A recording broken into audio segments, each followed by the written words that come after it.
o podcast da Tuti. Oi, pessoal, tudo bem? Sejam bem-vindos a mais um podcast da Tuti. Hoje nós vamos iniciar falando sobre um tema bem importante e comum no consultório odontopediátrico, que são alterações de fala, alterações na língua, e nada melhor do que falar sobre essa parte do que a gente conversar com um fonoaudiólogo. E nós vamos conversar hoje com o Eduardo Brito, que é o fono que compõe nossa equipe da Tuti, e é um prazer te receber aqui e mostrar para todo mundo, né, para te conhecer também, já que é um novo integrante aqui do nosso consultório. Obrigado, é um prazer estar aqui também, muito feliz, uma equipe super legal e vamos lá, complementar aí os nossos trabalhos para trazer sempre mais qualidade para as nossas criancinhas. A gente agradece que tu conseguiu atender o nosso convite. Pronto, a gente sabe que é uma correria, o dia a dia, agenda, outros pacientes, assim, a gente ficou bem feliz que tu conseguiu estar aqui com a gente hoje. A gente recebe com mais frequência aqueles pais preocupados com os filhos que usam chupeta por muito tempo, que a mordida tá aberta, acaba tendo aquele escape da língua e o ceceio. Mas se a gente pensar um pouquinho antes, assim, a amamentação, o que ela influencia nesse desenvolvimento da musculatura orofacial do bebê? A amamentação, ela é crucial para todo esse desenvolvimento, porque ela é a ponta da cadeia, né? Ela é onde tudo começa. Antes da amamentação ainda, o bebê ele começa a sugar e a deglutir dentro da barriga da mãe. Então, às vezes, tem até exames de imagem que vê o bebezinho chupando o dedo, né? Então, ali ele já vai treinando deglutição, que é o ato de engolir, né? Já vai treinando essa musculatura da face para depois chegar em seio materno e já conseguir mamar, porque é uma carga, né? É grande o seio, ele é mais pesado, né? E por isso que a gente vai ver também qual que é a diferença de mamar no seio materno, que tem toda essa carga, e a diferença de usar chupeta ou usar mamadeira, né? Mas assim, pensando que a mesma musculatura que eu uso para sugar lá dentro e deglutir lá dentro da barriga, depois para mamar, é a mesma musculatura que eu vou usar para mastigar depois quando eu começar a introdução alimentar, é a mesma musculatura que eu também uso muito para me auxiliar na minha respiração também, né? A gente não pode esquecer disso.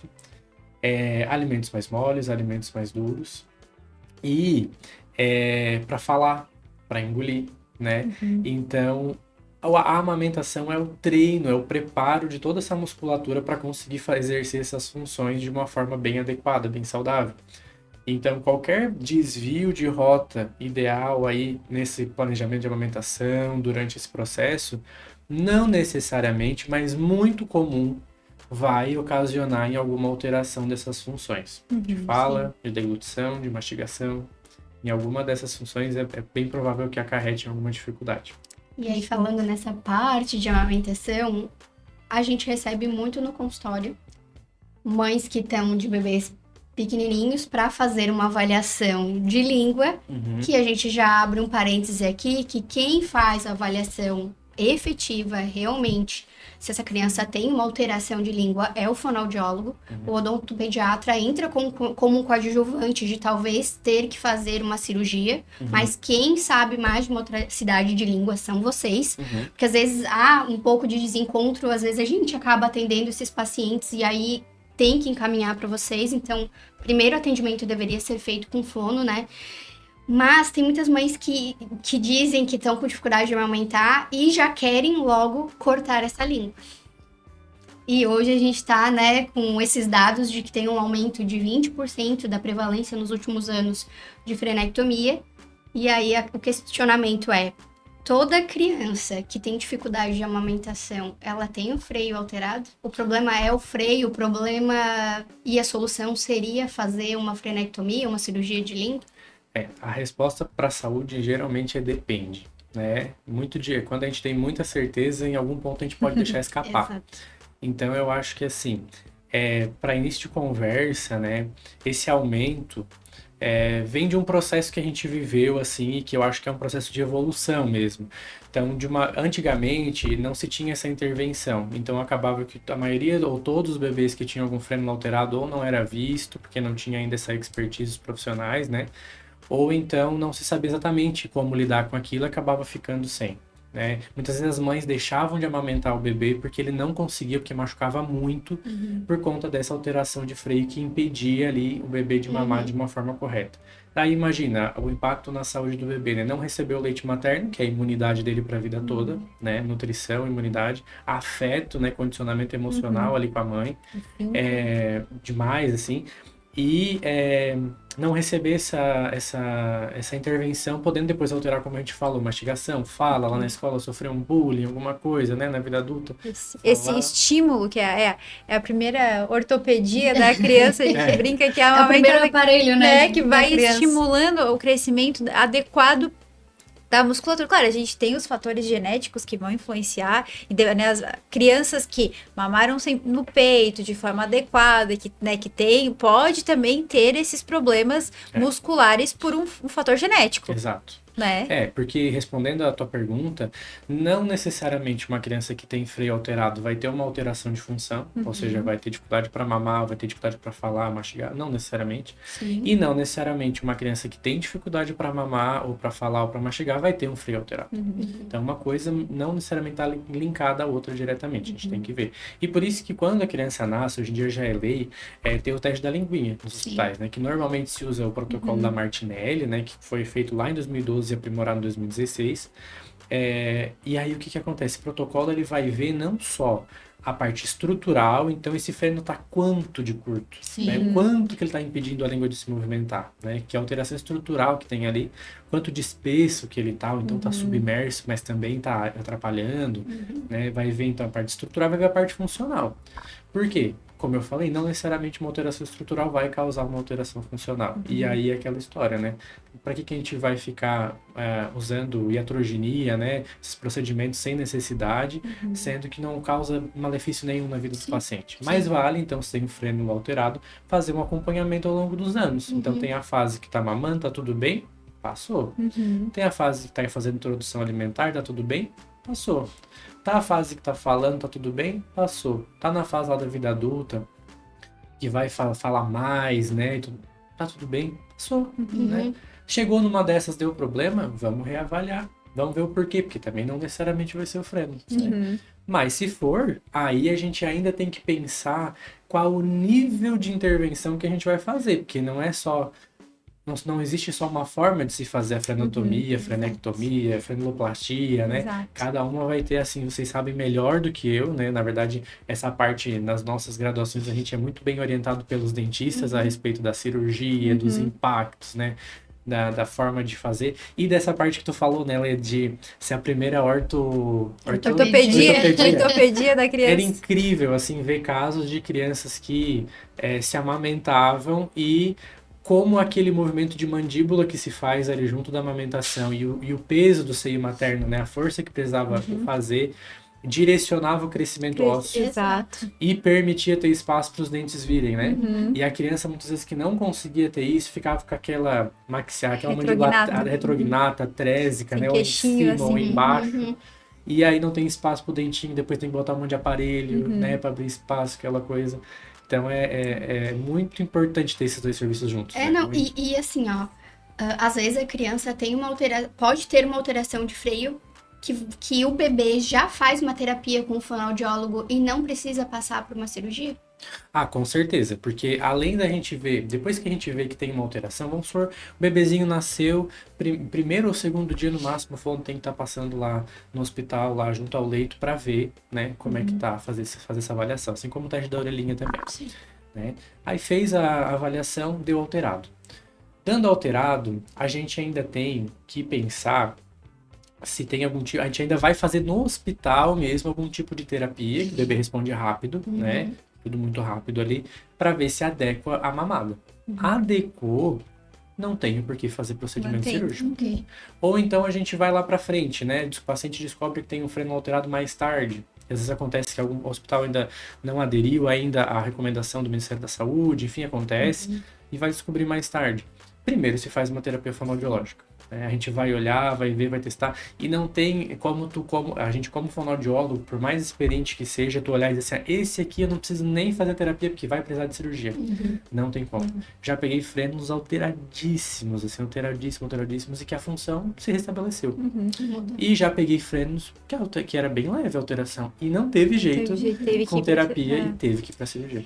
Eu não sei se acontece contigo, mas já aconteceu comigo de pais quererem fazer a cirurgia como medida de prevenção. Prevenção. Uhum. Quem sabe dar uma cortadinha. É, pra não correr o risco estamos de... vendo que tá um pouco alterado, tem um irmão que já teve que fazer. que já teve que fazer, ou meu marido tem, que a gente chama aqui a língua presa, é anquiloglosia, né? Então eu já quero fazer antes porque teoricamente acredita que a cirurgia é muito simples e não quer sujeitar essa criança maior a fazer a cirurgia. Digamos, vamos conversar um pouco sobre essa polêmica. Aí vem pra mim finalizar um pensamento que eu abri lá atrás e não fechei, que foi esse processo de evolução aí da conduta. Primeiro, então, os pacientes acabavam ficando sem intervenção. Depois, eu acho que a gente começou a exagerar no... não, faz com todo mundo pra garantir. Sobretratamento, Sobretratamento, né? iatrogenia. Acho que a gente entrou num campo assim, não, vamos fazer. Por quê? Mal não faz, vamos fazer. Mas e aí... Será que Aí mal que não veio- faz? Será que mal não faz? Aí a Temos gente- várias coisas para conversar sobre isso. A gente começou a entrar nesse campo e prestar atenção depois da evolução dessas crianças também, né? A gente começou a observar alguns casos clínicos que um sintoma muito comum, que tem um estudo bem bacana falando sobre isso, brasileiro até, e com uma boa qualidade metodológica, mostra que é super comum que crianças que façam a frenotomia, ou seja lá qual procedimento cirúrgico ela vai necessitar ali, elas tenham hipotonia de ponta de língua. O que é isso? É uma baixa força, uma ponta de língua mais molinha, né? Isso pode causar uma disfunção na hora de falar os fonemas, os sons que tem a ver só com ponta da língua. Então, o R é um clássico, o L é outro clássico, né? O T e o D, que são tudo pontinha de língua. E é uma alteração que vem da cirurgia. Então, não é assim também, não faz mal nenhum. Claro, ninguém vai morrer por isso. Mas é uma coisa que se a criança não precisar, e se a gente vai acompanhando e avaliando ela com terapia, não precisa da cirurgia, também não precisa desse malefício de ter uma ponta de língua mais molenga. E é importante ressaltar que, por mais se vende uma ideia do é só um pique, nem todo caso se resolve apenas com pique, porque tem toda a parte muscular que a gente tem que cuidar, porque senão a gente também, um paciente que tem uma indicação, se não for feito da forma correta, tu não vai ter o resultado que se espera, não vai ser satisfatório. E às vezes precisa de uma segunda intervenção essa criança. Além de, a gente tem que ter noção, é só ver qualquer cortezinho, a língua é muito vascularizada. Então, é um local delicado, não é simplesmente... Tem que ter uma técnica, tem que ter um cuidado. Então, não é algo simples de fazer. Então, não se pode banalizar um procedimento cirúrgico. Que envolve anestesia, Exato. né? Exato. E a gente vai sujeitar, às vezes a gente vai submeter uma criança recém-nascida.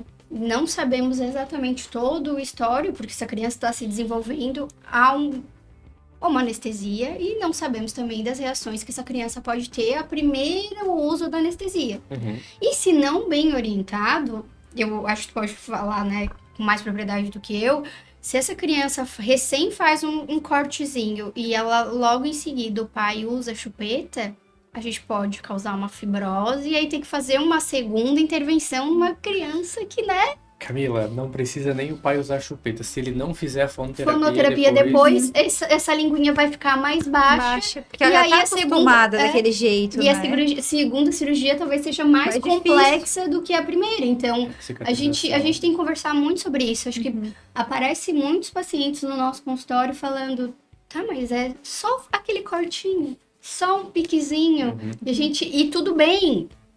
A princípio, a cirurgia no bebê é um pouco mais simples, mas vem desse conceito de só um pique na criança, que é um pouco mais simples. E eles seguem com esse conceito que a cirurgia da criança maior vai ser tão que também simples é quanto, só né? um pique, né? E não é. E é um pouquinho mais complicado.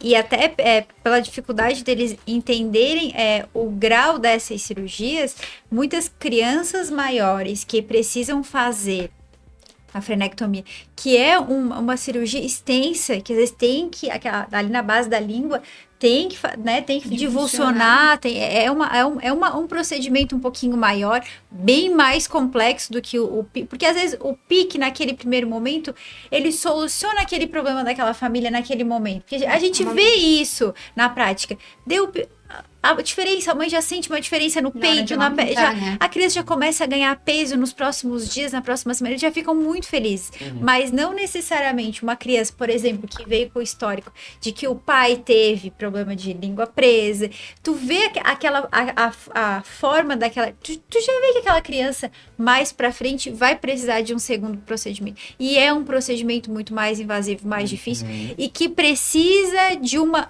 academia depois, né? Então não dá pra não casar os dois. Eu chamaria até mais de Pilates. Né? O Pilates, um Pilates. Tem que ser um pouquinho mais suave, né? Um pouco mais suave e é muito controlado o movimento que a gente vai ter que fazer. Porque a gente tem que pensar que tem um ponto cicatricial ali, né? Uma extensão cicatricial, e que o que vai garantir que aquilo não fibrose é a forma que a gente faz exercício, né? E também que aquilo não só não fibrose, mas que consiga estender o tanto que a gente precisa aquele freno, porque eu só faço a cirurgia, só dou o piquezinho e deixo cicatrizar daquela forma, a gente não tá trabalhando mobilidade, aquela língua... E a terapia antes... É porque às vezes os pais entendem que pós-cirurgia essa criança precisa ir, né? Porque ela se acostumou durante digamos, 5, 6 anos a falar daquele jeito, ele tem que aprender a posicionar a língua de maneira diferente. Só que antes também é muito importante, né? Porque tu consegue deixar a cirurgia até mais tranquila, mais simples, porque tu consegue dar uma mobilidade maior na língua e a gente tem uma visualização melhor do campo cirúrgico, né? Isso é um relato muito bacana da parte de vocês, assim, nesse trabalho em conjunto, porque, de fato, quando o paciente ele tem um freno lingual alterado, geralmente ele tem uma língua muito fraquinha, muito molinha, né, hipotônica. Aí o que acontece? Na hora da cirurgia, além dela ter pouca mobilidade, porque o freno já segura, além dela tá molinha ali também, dificulta muito no procedimento de vocês ser mais claro, né? Opa, né? Eu tô enxergando bem, tá bem definida a estrutura. O tracionar fica mais fácil, né? Menos resistente às vezes, né? Porque aquela língua sabe fazer o movimento. Agora, então mesmo com o freno alterado, se eu não treino, agora se eu vou lá, faço uma fonoterapia antes, treino bem aquela língua, é musculatura, então é igual um cara musculoso, vai lá, dá de ver o músculo do cara, né? Dá de ver, né? Tudo delineadinho, tudo certinho. Vem inserção certinho, né? Tem uma chance de resultado positivo muito maior, né? O pós-operatório muito mais... E esse trabalho de anquiloglacia, no caso, também é multidisciplinar, né? Muitas vezes, e esse diagnóstico também, às vezes é por exclusão também, né? Vai passar por um fono, às vezes vai ter que passar por um osteopata, vai ter que passar para outras, porque não é tudo a língua mesmo presa na dificuldade de amamentação, certo? Às vezes a criança é mais retrognata e não consegue pegar ali o peito, aí precisa de um ajuste na hora da pega com uma consultora de amamentação. Então isso também que a gente tem que frisar, né?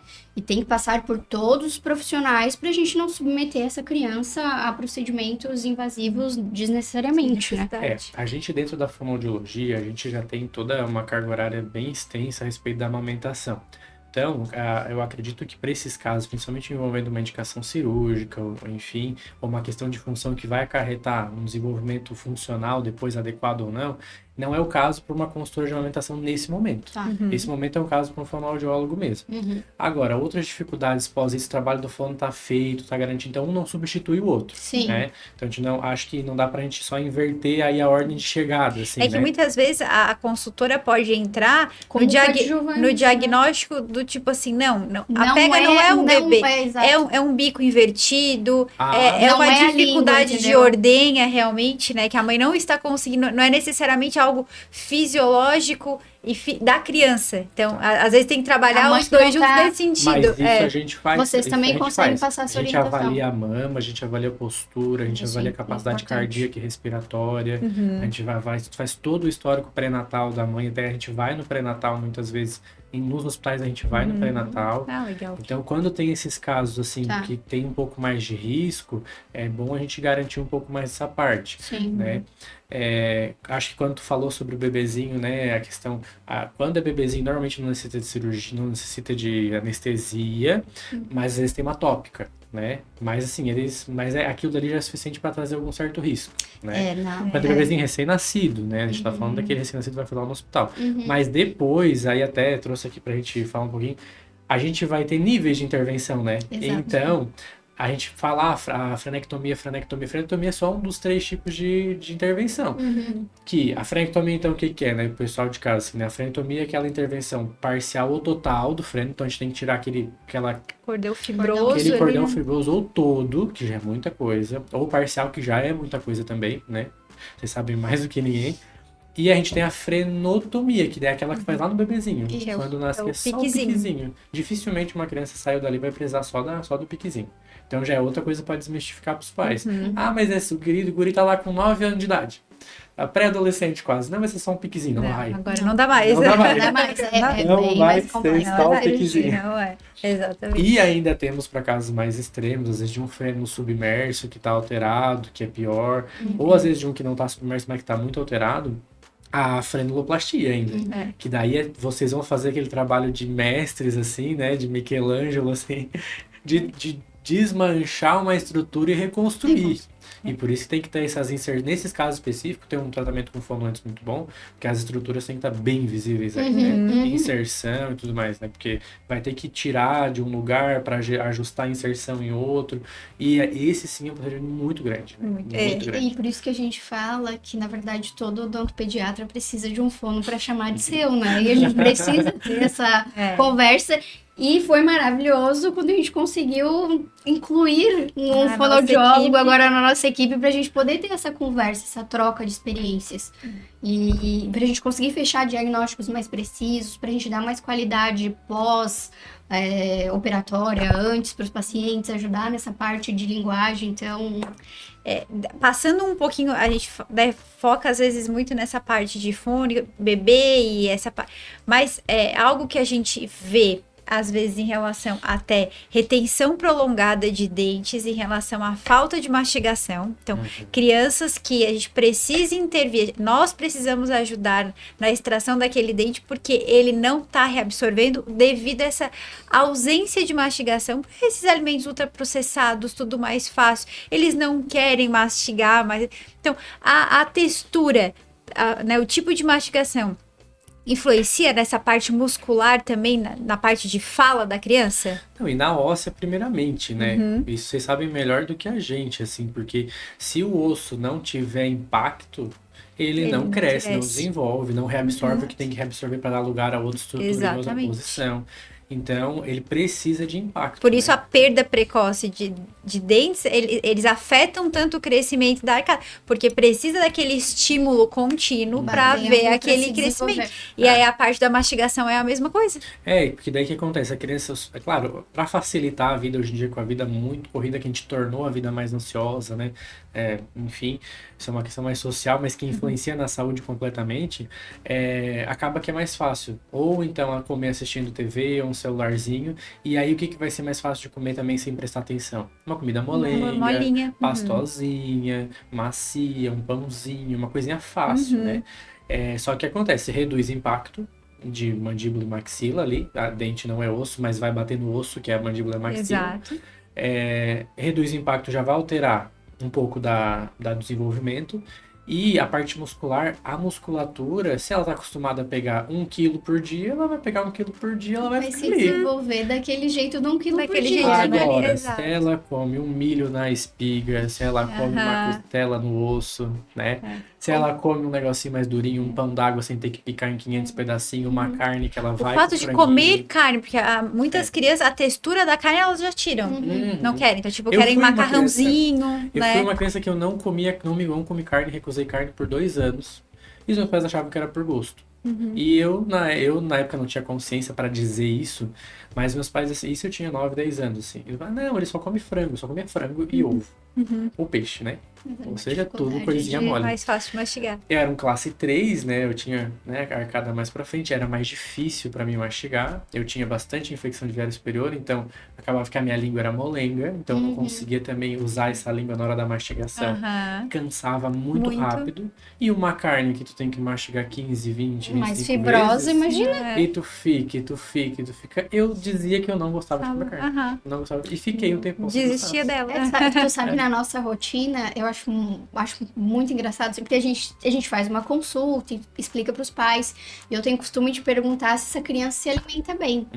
E aí, quando o pai fala, não, mas ela não gosta de nada fibroso, já me liga um sinal de alerta. Eu falo, sabe, a gente não tem que procurar um fonoaudiólogo? Aí o pai olha assim, mas por quê? Eu falei, gente, mas primeiro, a alimentação é algo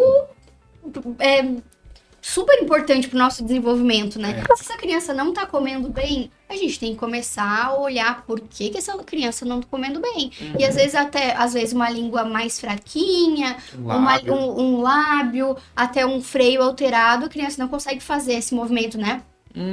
E engolir e botar o bolo alimentar lá pra trás e realmente engolir. E aí tem pai que fala, mas ela é preguiçosa. Ela é preguiçosa. Ela não gosta de comer porque ela é preguiçosa. E coitada da criança com alguma alteração que a gente poderia ajudar ela, né? Ela suando. Suando, fazendo aquela... E engole assim, ó. Faz aquele esforço pra engolir. E dói, tá? Vou dizer pra vocês, eu senti a dor Porque pra é engolir. Não, agora tu pode falar de experiência própria. Dói pra engolir, porque não é só a musculatura da língua que a gente usa pra engolir, apesar de usar muito. Sim, Mas a musculatura toda do rosto, lá de trás, tem que ver da lábio, tem que ver da palato mole lá atrás, tudo tem que estar funcionando muito bem. E aí, quando uma dessas estruturas não funciona bem, quem costuma ter muita gripe, dor de ouvido, resfriado, não tem essas musculaturas muito fortes, né? Porque elas têm que estar sempre abertas, em vez de estarem fechadinhas para respirar pelo nariz, elas têm que estar sempre abertas e molenguinha para respirar pela boca, porque o nariz está sempre entupido. E aí entramos no assunto do respirador Respirador oral, né? Exatamente. Que é o nosso paciente ali que a gente olha clássico de longe, assim, com todas as características do rostinho comprido, a olheira, olheirinha, labinho entreaberto, aberto, sequinho, assim. sequinho. Não, e aí eu acho muito incrível já tu trazer essa parte do rosto comprido, né, que a gente costuma chamar de olicocéfalo, né? Não sei se todas as áreas usam da mesma forma. Sim. Não é comprido à toa, né? Foi uma alteração óssea que a respiração e a hipotonia foi causando. Exato. E essa baixa de impacto foi causando, né? Então, olha, a gente tem uma alteração óssea de face mesmo. Então, realmente, essas orientações lá na maternidade, no pré-natal, a gente já tem que estar passando essas informações. Muito importante. Desde o hospital, já para os pais já saberem que não é besteira a gente ficar dizendo, tem que comer alimento mais durinho, tem que fazer uma introdução, não pica tanto, não fica sempre picando a carninha para criança, né? Dá um pedacinho grande, deixa ela se organizar, deixa ela se resolver. E é um do que deve ser conversado também no pré-natal odontológico, que não é algo que é tão difundido, que tem bastante restrição e muitas mães olham até com, né, assim, eu vi ontem, eu acho, a gente tava vendo uma colega que ela tava dando aula numa especialização de odontopediatria sobre pré-natal odontológico, e eu sou apaixonada por esse tema, e só que é tão pouco valorizado, e essas informações, né, casar esses profissionais numa orientação muda já conceitos, assim, outras pessoas, não, eu não quero de forma nenhuma amamentar. Claro, é uma escolha da mulher. Sim. Ela tem esse direito, ela não esse pode ser julgada e a gente tem que dar uma outra opção. Mas o nosso papel é não, tudo bem, mas deixa eu só te explicar todos os benefícios que vão acontecer. Aí depois você, conhecendo isso tudo, você toma a sua decisão realmente. Muitas vezes a gente muda aquele posicionamento. Nossa, é tão benéfico assim, vai trazer tantos benefícios, vai ser tão bom para a criança. A gente consegue mudar. Então, essa conversa não focar somente no médico pro pré-natal é muito importante. Não, e aí a gente traz também, porque não é aquele papel de assim, não, mesmo que tu esteja com a tua decisão tomada, eu vou ser aquele chato que vai te falar. Não, é um papel de profissional da saúde que realmente sabe o que essa mãe, o que essa família vai enfrentar depois. Exatamente. Então, muitas vezes ela não sabe, por isso que a decisão tá tão firme. Então e às vezes já aconteceu comigo, tá? De eu estar lá no hospital, enfim, e a gente dá todas as orientações e a mãe ainda assim, não, tudo bem. Eu ainda Vou não assumir quero. o risco. Eu vou assumir, eu ainda não Exato. quero. E a gente respeita com E é uma maior Exato. empatia, né? A gente não pode julgar, porque a Exato. gente também não tá naquele núcleo familiar para entender o que Não. acontece. Questões, às vezes, muito pessoais daquela mulher que levam ela a não querer. A gente sabe do vínculo, não, né? Não só a parte física, mas a parte psicológica. Uhum. É muito importante. Mas também se cria de outras formas. Sim, sim. Né? E Porque- tem sim as mães que não podem amamentar. E a gente também não pode dar mais um peso É. para essa mulher que não consegue amamentar. E tem as Mas- mães que vão virar mães sem ter tido a gestação. E a gente também não pode tirar esse valor delas, né? É. Que elas também vão ter aquele bebezinho que elas vão precisar dessas mesmas orientações. Uhum. Né? Então a gente não pode, né, trabalhar só dessa forma. A gente tem que ver, abrir o leque, porque existem. Hoje nós estamos com uma gama grande, né, de mães que acabam chegando até a gente. Então, e a gente precisa estar pronto para todas, né? E esse trabalho das mães que não passaram pelo processo gestacional, eu acho que é um dos mais lindos que a gente faz com o profissional da saúde, dessa parte de amamentação, de neonatologia, porque a gente basicamente a gente valida muito, de muitas formas, né? A gente ajuda ela a assumir o direito dela de ser mãe, que tanto muitas vezes é questionado, ou que às vezes nem é questionado, mas por ela é questionado, né? Sim. Por não ter passado por aquilo. Então a gente insere ela dentro do mundo da maternidade melhor, né? E com segurança, com as mesmas orientações que uma mãe que passou pelo processo Exatamente. gestacional, né? E exatamente isso que tu falou foi perfeito, assim. Existem outras formas de criar vínculo e que muitas vezes aquela família vai precisar optar por adaptações. Exato. Aquela família que tem uma vulnerabilidade financeira, que a mãe precisa voltar a trabalhar. Infelizmente, E hoje... aí, e nesses casos, aí assim, aí o profissional tem que ter muito tato também, porque nesses casos, é uma das primeiras perguntas que a gente costuma fazer, eu costumo fazer, essa parte financeira, porque se essa é uma realidade, e é uma coisa que tu vê que a pessoa não tem muito pra onde fugir, a gente já nem deve de entrar muito, mas tu vai perder isso, vai perder aquilo, Não, tá? é. Não. Porque Pra não gerar uma culpa, né? Sim, Induzir sim, uma sim. culpa que ela não Nós só ia ter, né? vamos tentar orientar para que as consequências sejam menores possíveis. dentro daquilo que a gente vê que ela vai conseguir Dentro da controlar. realidade que ela vai conseguir né? fazer. É. Então, assim, uma questão, a mãe precisa dar a chupeta pela criança. Ela tomou essa decisão, infelizmente ela tem que trabalhar, essa criança tem uma necessidade de sucção maior que as outras, enfim, tomei a decisão que eu vou dar a chupeta para essa criança. Uhum. Cabe a nós orientar as maneiras que ela vai causar menos impacto. É. Você tomou essa decisão, Como ofertar, ok, né? vou dar mamadeira porque eu não consigo amamentar, então eu vou te dizer mais ou menos as consequências desse ato com cuidado, Uhum. com o olhar mais empático possível, mas vou te orientar da melhor maneira de trazer um pouquinho de menos consequências para essa criança no futuro. É. E se ela tiver uma consequência, que ela saiba que tem profissionais que no futuro vão poder ajudar essa criança a ter melhor qualidade de vida. É, até mesmo porque não dá pra fazer esse terrorismo de, porque a chupeta vai fazer isso, vai fazer aquilo. Tará. Não, ela pode trazer muitas alterações. Exatamente. Mas não necessariamente, porque ela vai depender daquela máxima que a gente tem, né, de mistura de genética, Frequência. genótipo. Frequência. Não, isso ainda É, também, sim. mas antes disso ainda, genótipo, fenótipo e ambiente. A genética que a pessoa tem, ou seja, a suscetibilidade que ela tem de desenvolver uma alteração óssea, muscular, articular. O que vai no fenótipo aparecer, o que vai surgir de Exato. fato, vai se expressar. E o ambiente, então, e daí entra isso. Frequência, a intensidade, o padrão de sucção padrão dessa de criança. sucção. Porque às vezes a gente vai pegar uma criança que chupou chupeta por 2 anos e tem uma alteração pequena. Quase nem. E uma criança que chupou por 6 meses e tem uma alteração muito maior por causa daquele padrão, né? De... Eu tive uma paciente que ela tinha. Ela já era uma mulher adulta já. Ela chupou bico até os 15 anos. Não tem o dente dela é a coisa mais linda. Coisa mais linda. A cara dela era perfeita, uma classe 1 perfeita. Nunca usou uma. Isso, mas a senhora já usou o aparelho ortodôntico? Nunca. Assim, nem clareamento nunca eu disse, olha. Então tem Mas- várias coisas que a gente tem que contar, até É. a musculatura facial. Então, É. tem esse que a gente fala, o padrão odólico facial, tem a musculatura mais frouxinha, Uhum. ele vai respirar uma chupeta e vai ter uma mordida super alterada. Agora, aquele paciente que na ortodontia a gente fala que é bráquio, que tem a musculatura mais dura, o roxinho mais quadrado, ele vai chupar horrores o bico e talvez a gente não vai ver uma alteração significativa ortodonticamente, né? É, por isso que às vezes vai chegar o bebezinho, ou então o bebezinho não é tão fácil, mas mais a criança um pouquinho mais desenvolvida, tu vai olhar assim, esse aqui tem mais chance de não dar bom. Chupar Exato. muita chupeta, tomar muita mamadeira, né? Exatamente isso que tu falou, ó, ele já tem tendência a musculatura ser mais fraquinha, né? Já tem uma alteração óssea de genética ali, então a gente vai aprimorar com a chupeta. Já consegue avaliar o rodetezinho ali e dar uma, né? Um vislumbre. Dá um vislumbre. É mesmo. A relação da ortodontia. Teve o problema, já não, a gente não conseguiu intervir, não teve os fatores genéticos envolvidos.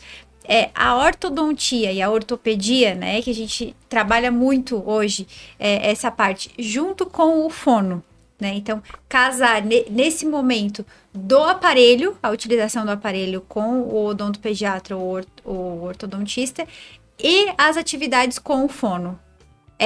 O casar junto é o ideal? Eu só vou fazer um adendo muito importante, porque antes eu falei sobre deixar a criança pegar pedaços maiores de comida e eu, como um fonopediatra também, de uma certa forma. A gente não tem essa terminologia, mas 80% dos meus pacientes são crianças. Tem que ser sempre supervisionado, gente, pelo amor de Deus. É verdade, não vou dar. Tem que comer um pedacinho de carne maior, tem que comer um milhinho na espiga, né? Claro, Mas na que sua tem um idade, adulto né? De fazer isso, atento. mas que tem um adulto atento. Nunca largar uma criança assim com... A gente não deixa eles botar brinquedo pequeno na boca, vai ter comida e a gente vai deixar botar também no cima. Exato, Assim, tá? bem lembrado. Eu fiquei com isso, eu fiquei no meu coraçãozinho aqui. Você precisava falar Eu isso. precisava falar. Com certeza, o tratamento junto é ideal só porque ele não é linear. Então, o que acontece? Às vezes o paciente... E assim, às vezes ele vai chegar primeiro pra mim, eu vou mandar pra vocês. Vai chegar primeiro pra Exato. vocês, vai mandar primeiro pra mim. Não tem uma ordem correta. E durante o tratamento também não. Porque vamos supor que esse paciente chegue pra mim e... Primeiro ele tem uma alteração de orto, né? Posicionamento dos dentes, a mordida, enfim. Oclusão, mas ele não tem uma alteração funcional e não tem uma alteração ali, não tem um baixo tônus de língua, tá tudo certo. Mas aí ele vai movimentando e vai se desorganizando, porque vai mudando a estrutura, né? Vai mudando a posição das estruturas. Pode acontecer dele se desorganizar, começar a mordiscar a língua, começar a língua ficar mais fraquinha mesmo, porque tá tendo mais espaço agora para ela se acomodar, né? Lá dentro da boca. Aí a gente entra nesse período que a gente vê. Então vocês também, como tem esse olhar, também conseguem olhar tipo, opa, tá ficando um pouquinho, tô vendo que essa língua tá espalhando mais. Nessa parte do ceceio, que muitos pais procuram com essa queixa. Então, eu tô vendo que ela tá crescendo e não tá mudando esse... Aham. E esse é um... Ficha. Brasil. Brasil. O ideal é trabalhar junto aí nesse momento, caso, né? Porque muitas vezes os pais não entendem de dar a opção do aparelho e já associar ao fono. Porque a gente tem que corrigir a forma e a função. E a função, E daí, nesses casos, sim, com certeza tem que ser junto e praticamente o tempo inteiro. Porque é uma alteração de estrutura que vocês vão estar corrigindo e é uma alteração de função que a língua que eu vou estar corrigindo, a língua e lábio muitas vezes. Então, o que é o ceceio, né? É eu ter, além de uma mordida aberta, né? Então, o espaço entre os dentinhos para a língua e lá para frente, eu também ir falando. Daí, o que acontece? Quando eu falar esse S, a língua tá uma linha demais, tá acostumada a ficar lá Não na é, frente. não é só porque a mordidinha tá aberta. Porque às vezes a mordida não tá nem tão aberta. Às vezes nem é tão aberta, É uma linguinha fraquinha que não consegue fazer o movimento. E é isso que a gente tem que... E aí o que acontece às vezes é o seguinte, às vezes eu corrijo primeiro, vocês terminam de corrigir depois, porque vocês às vezes é mais demorado, às vezes não. Porque o processo todo que é dessa forma, tem que ser dessa forma. Às vezes vocês terminam primeiro e eu vou terminar depois, né? Mas a gente tem que... Eu gosto de deixar bem claro para os pais que pós fechar ali a mordida, essa criança, ela precisa urgente procurar um fono. Então, ali eu gosto de casar um pouco, sabe? Logo, ou junto, ou se não logo Porque saindo. senão volta Porque tudo. tem um grande índice de recidiva, né? Exato. Se a gente parar pra pensar, olha, a língua fica 24 horas por dia numa posição super forte. Ela o dia inteiro ali com a criança. Botando a linguinha num lugar que ela sempre foi acostumada a colocar. Mas em pouquíssimo tempo, abrimos essa mordidinha de novo, né? Fazer o tratamento ortodôntico sem reajustar a posição de lábio e língua, se for o caso do lábio também, é certa que vai voltar para Tem recidiva, né? Porque se já levou uma vez, vai Vai levar acontecer de novo, né? E aí o que acontece? Imagina, a língua é um dos músculos, é considerado, por uma ótica, o músculo mais forte do corpo. Não por quantidade de força, mas por proporção. Tamanho e quantidade de força consegue fazer. Obviamente a gente tem o quadríceps do fêmur que é muito mais forte, né? Mas por proporção e tamanho é a língua. Então imagina, os dentinhos estão ali, ó, como tu falou, o tempo inteiro sendo empurrados. Seja de cima, seja de baixo. Às vezes pra lateral também, se ela tá muito espalhada também. Não é tão comum, mas é mais pra frente. Então ajustou todo o dentinho e a língua continua igual. Sim, vai voltar. Aí o que acontece que eu acho muito engraçado, chega o paciente isso é um clássico, assim, pra mim, o paciente chega botou a contenção embaixo Sim. e ele chega com a contenção inteira arrastada pra frente, vocês já viram isso? Que daí fica só o diastema ali, onde acabou a contenção, Claro. e a língua empurrou a contenção Todo inteira. inteiro, foi os 4 ali pra frente. Foi os 4 e arrastou toda a contenção. Isso aí eu acho muito engraçado quando eu vejo isso, porque é bonitinho. E essas alterações... Bonitinho. Bonitinho. E essas alterações de fala que a gente acaba trabalhando juntos aí, sim, eu sou... me dói muito, mas eu tenho que corrigir. Eu sou, assim, o monstrinho que tira os errinhos de fala, a coisa mais fofa do mundo das crianças. Eu faço assim porque eu sou obrigado. Porque a criancinha chegar pra mim e falar, salsicha. É bonitinho, né? Não, É fofinho, né? o cachorrinho. É, O cachorrinho é muito fofo. Ai, também. gente, minha filha falava Christopher. Eu achava lindo. Aí começou a falar Christopher. Ai, que triste. Não, olha. É ruim, né? Não, o betoinho, o cobertorzinho. É, tem uns muito sim. fofos, assim. Mas a gente tem que pensar no futuro, né? Exato. Nesse adulto falando O bem adulto aí não vai ficar legal, Mas sabe o que eu exatamente. faço? Eu faço assim, ó. Às vezes o pai chega também com aquele apego e com razão. Eu dou toda a razão pra isso, eu pego junto. Mas a gente diz assim, olha, não é que a gente vai tirar. A gente vai garantir que eles saibam falar do jeito correto. Depois mantém na brincadeira, mas assim, vamos... Como o apelido do cobertor, como é. A gente brinca falando de outras formas até hoje, né? Então assim, a gente não vai tirar, não. Não vamos fazer essa maldade. Eu me recuso. A gente vai ensinar ele a falar da outra forma, fazer os outros sons também. Sim. E depois, meu filho, seja feliz. Vai brincar, né? Vai brincar. A gente tem muita Muita coisa. coisa pra Nossa, a conversar. gente tem muita coisa pra conversar. Vamos ter que fazer tá? mais Nós vamos ter que episódios fazer mais sobre. episódios, porque na verdade, eu queria falar mais. Mas eu acho que daí fica muito comprido pro pessoal de casa Extenso. ouvir. Então, assim, vamos deixar o convite pra gente fazer agora uma próxima. Perguntas e Ó, respostas, eu né? preciso de fono, dei uma gaguejada aqui.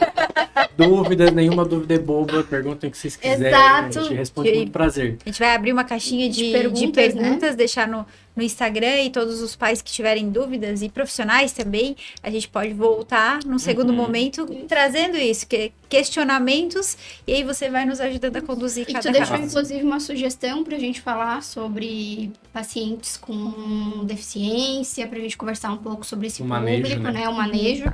Acho que nós vamos ter muitas conversas nesse podcast. Não, eu agradeço demais o convite. Foi muito gostoso estar aqui com vocês. E deixo garantido, precisando, a gente vem e conversa, porque é muito legal, muito divertido. E a gente faz um trabalho muito bonito, né?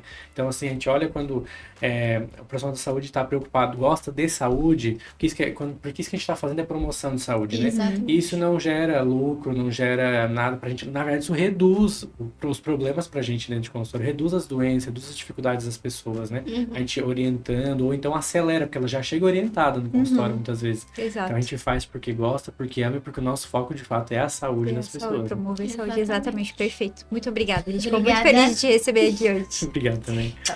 Obrigada. Tchau.